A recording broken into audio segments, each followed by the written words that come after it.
pesan ini kita mengkampanyekan jangan pilih itu pasangan Prabowo Gibran itu karena diusung atas dasar aturan main dan pelanggaran konstitusi yang sudah sangat fatal.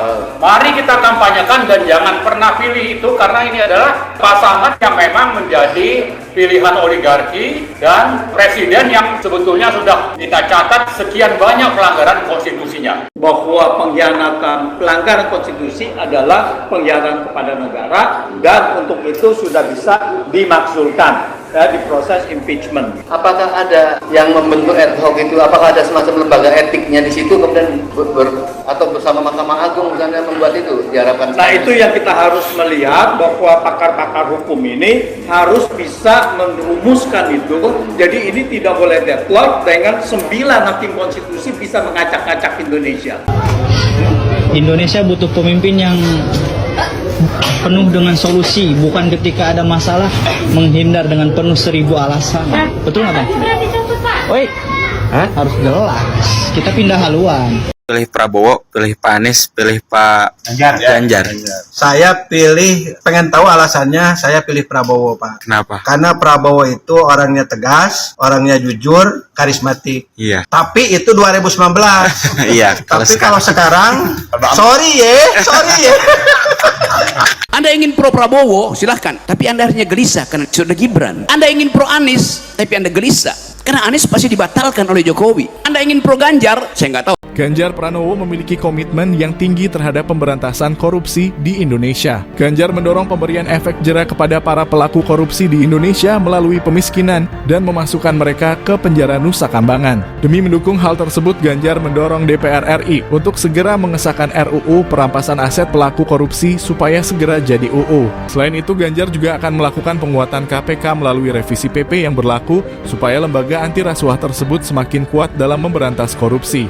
Pilpres yang sangat penting dan sangat vital bagi masa depan bangsa Indonesia. Jadi bayangkan suara millennials, Gen Z menguasai masa depan Indonesia dan itu yang akan dibujuk oleh BLT, dibujuk oleh spanduk-spanduk. Tapi kalau Anda ucapkan satu hal hari ini, pemilu bisa batal.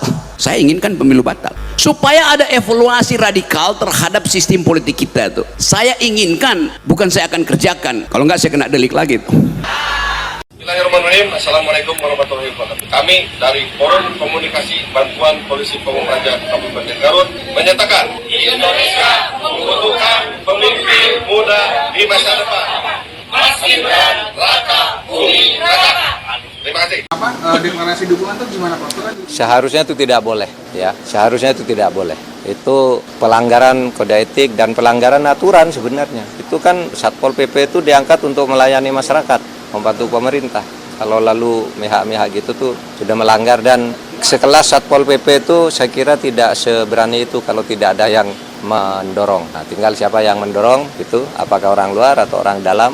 Nah, nanti kita lihat. Tapi itu tidak boleh dilakukan, itu norak. Cukup.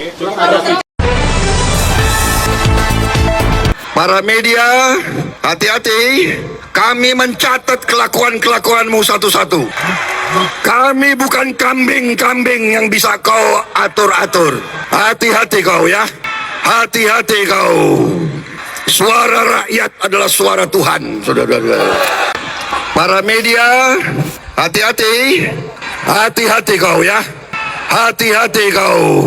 Nah, orang nggak bisa bedain antara Julhas sebagai menteri dan Julhas sebagai pengasuh Gibran.